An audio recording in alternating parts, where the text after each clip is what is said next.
today we will continue our discussion on the pharmacokinetic principles about the drug distribution. In the previous lectures, we have covered the absorption of the drugs and the bioavailability, and we have also discussed the first pass effect.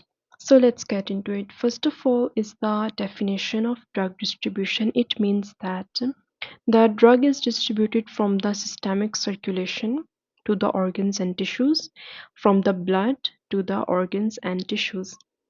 And there is also a term used is the volume of distribution. We are focusing it in 1 minute. So in normal conditions, the protein binding capacity of the drug is much larger. What meaning of the protein binding capacity? It means that the drug is bound to the plasma proteins. It can be albumins.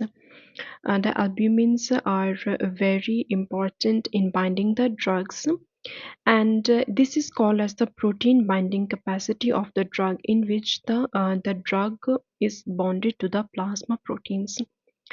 So many drugs which are bound to the plasma proteins are albumins. Okay, the albumins are one of the most important plasma proteins to which the drugs are bound, and many drugs can be in the free form or in the free molecular form. This is an equation which represents the equilibrium between the protein bounding form and the free form. It means that when a protein is not bounded to the drug, in which the drug is in the free form of the drug is active form. And when the protein is bounded to a drug and the drug forms a protein complex, so it's the inactive form in which the drug cannot perform its pharmacological actions. So there are two forms until up till here, that a protein bounded form of the drug which is inactive, and the free form of the drug which is an active form in which it can perform its biological or pharmacological functions. There is a question that arises, that are these proteins, the albumins we are discussing, are these receptors of the drugs? No, the albumins are not receptors for the drug. What is the definition of receptors? A receptor of any drug is a molecule that produces a biological response. But these proteins, these albumins, do not produce any biological response. These are nothing but inert binding sites. That means that they are just bounding to the drug, they are not producing any action. These are inert binding sites. It means that they are inert, they are not producing any actions, and these are just binding site for the particular drugs. Uh, there is also a concept that when binding to the plasma proteins, competition arises between the drugs. What is the meaning of it? It means that two or more drugs can compete for the plasma protein binding sites. It means that let's take an example. The example of sulfonamide and bilirubin is a classical example when it comes to the plasma protein binding sites or functions. It means that they both are bound to the albumins. Sulfonamide is also binding to albumin, as well as the bilirubin is also binding to the albumin. But um, if the bilirubin only is bounded to the albumin and we add sulfonamide, the sulfonamide will displace the bilirubin. Okay, it displaces the bilirubin from the albumin, and as a result it increases the plasma levels of bilirubin. Are you understanding this? For example, this is the albumin, which is a protein of the plasma, and bilirubin is attached to the albumin. Okay, but when we add sulfonamide, it displaces the bilirubin from the albumin. So when it is displaced from the bilirubin, is it in active form or it is in inactive form? When the drug is in free form, it is active, so it increases the plasma level of bilirubin and it leads to bilirubin toxicity. Bilirubin is active and it is displaced by sulfonamide, so it is toxic to the body. And here comes the word known as the connectress. Connectress means that a bilirubin induced brain dysfunction. As the level of bilirubin increases in the body, it can also cause brain dysfunction. Okay, and it is very dangerous condition in which the bilirubin toxicity is involved. The second example in the competition between the drugs is sulfonamide again and warfarin. Sulfonamide is antibiotic and warfarin is anticoagulant. So, when, for example, if a person is on warfarin but some kind of bacterial infection occurs and the person has to take antibiotic sulfonamide and he has taken antibiotic sulfonamide, what does the sulfonamide do? It displaces the warfarin from the albumins, and just like bilirubin, there is warfarin toxicity.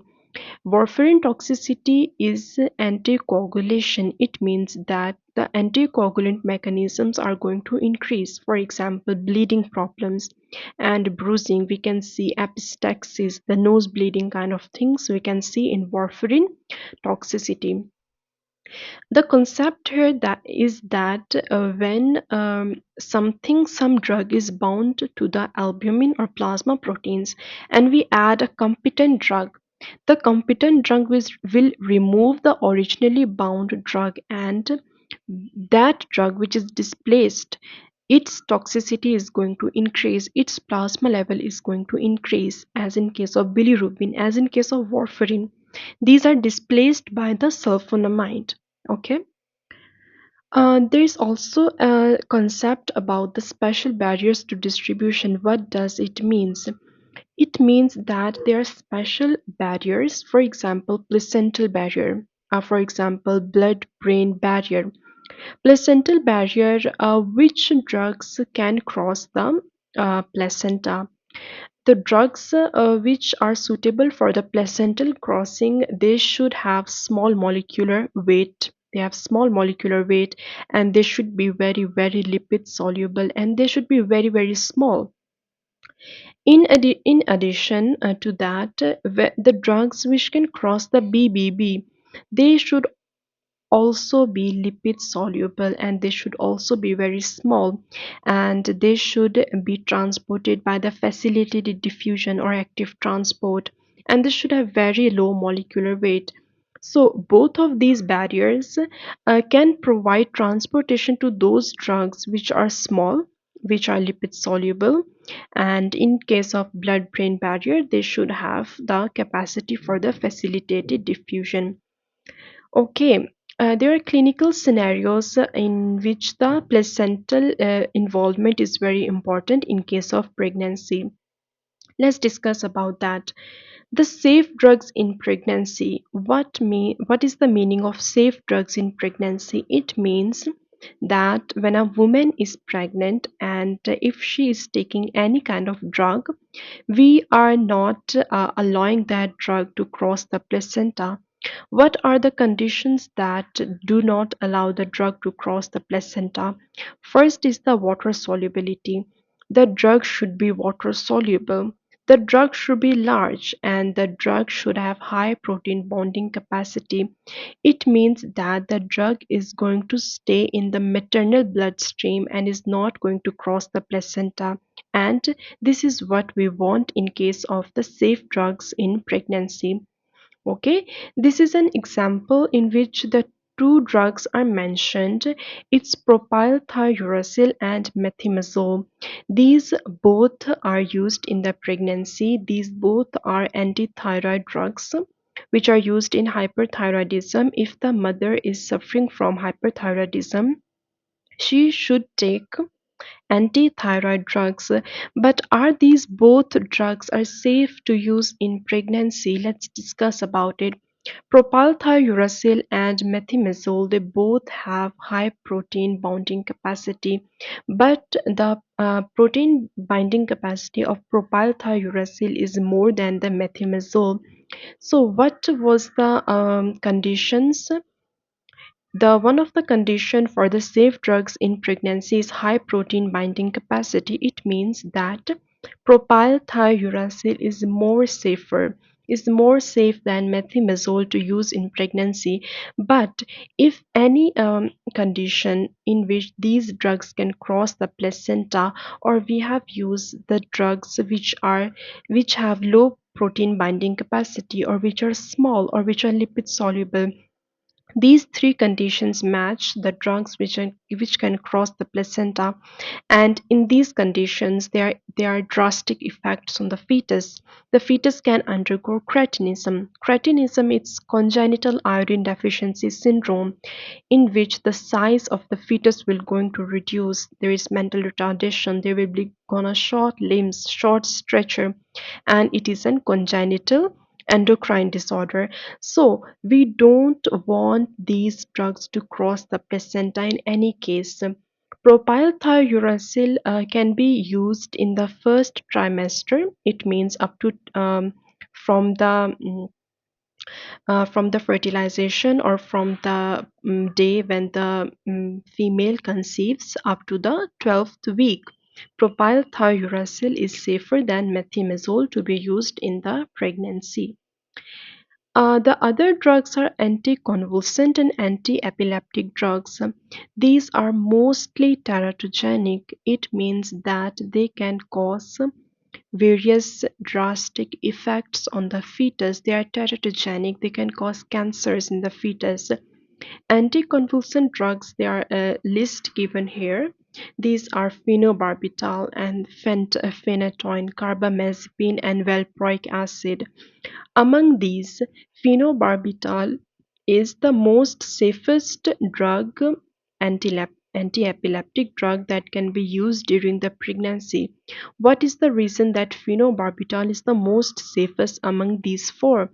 Because phenobarbital has high protein binding capacity. It means that it is going to bind in the maternal bloodstream to the albumins, to the plasma proteins, and it's not going to cross the placental barrier.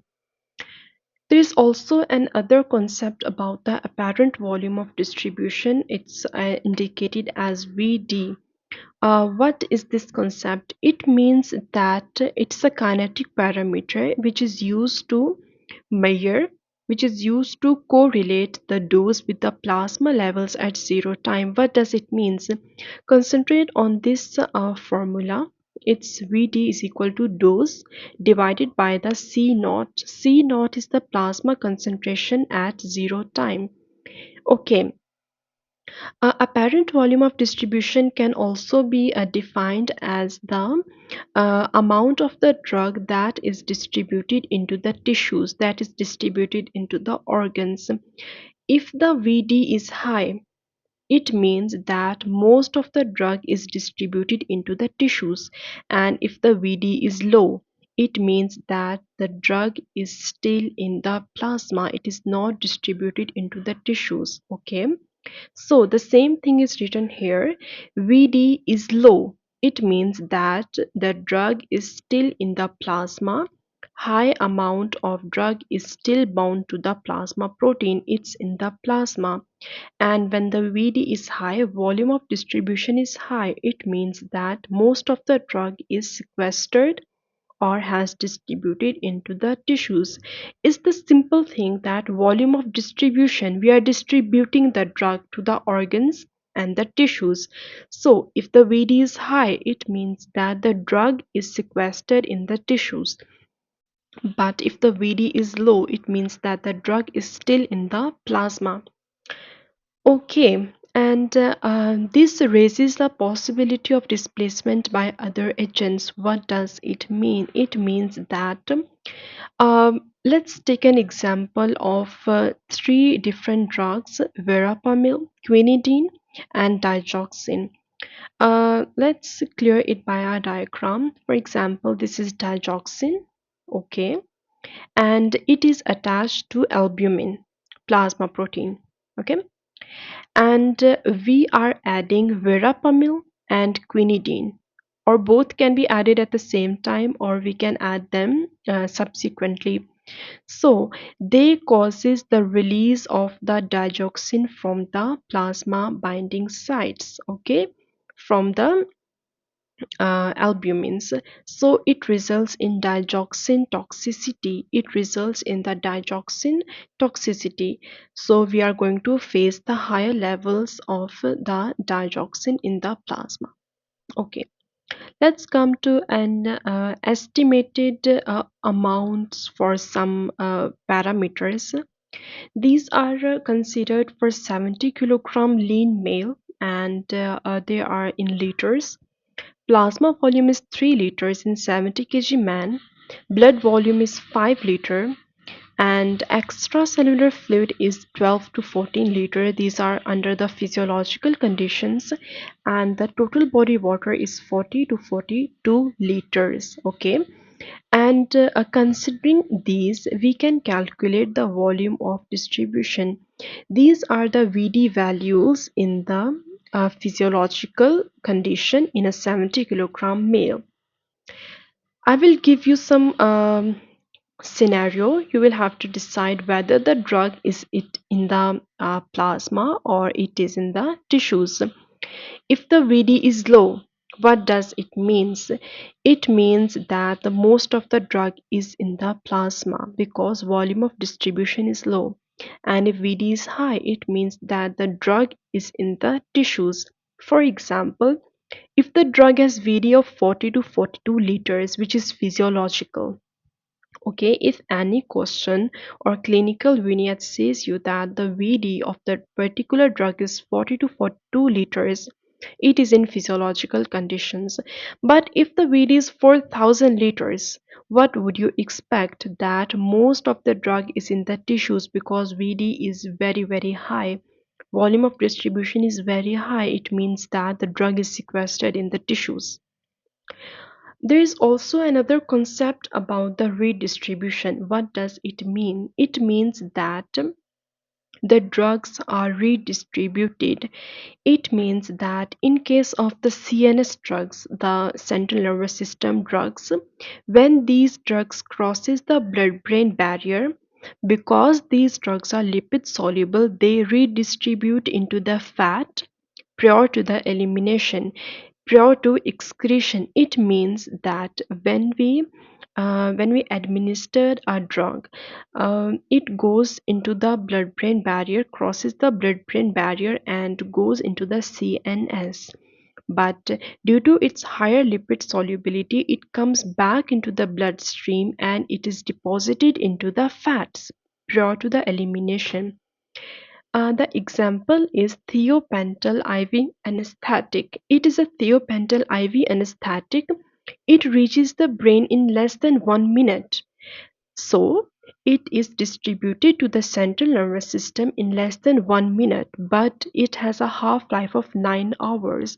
What is the drug is going to do in 9 hours? It is redistributed back into the fats. Okay. Duration of action of the initial dose. Duration of action of initial dose of the drug depends on the redistribution rate than on the half-life. It means that the drug diffuses out of the brain and rapidly sequestered in the fats.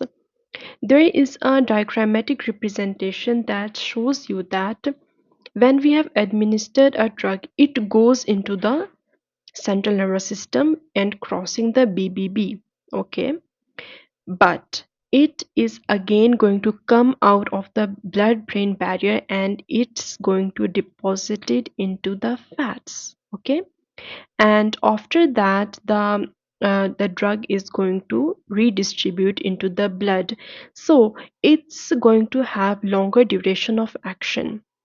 If we give subsequent doses of a particular drug, accumulation of drug in the fat, then the drug staying in the blood, trying to move into the CNS back, and longer duration of action. What does it mean? It means that when we give subsequent doses of the drug, the drug is going to accumulate in the fat, okay, and the fat is going to be saturated with a particular drug. So the fat will release the drug into the blood time by time, so it will leads to longer duration of action of a particular drug, okay, and it's going to move back into the CNS. So it's kind of redistribution thing, that initially we are giving a particular dose of the drug, it's going to move into the CNS, but when we give subsequent doses, it means that the drug is going to accumulate in the fat, and it's backly released into the blood, and from the blood to the CNS, it increases the duration of action of that drug. I hope you understand this concept, and in the next video we will discuss about other pharmacokinetic principles. And for today it's I think enough, and I will see you in the next video. Till then, goodbye.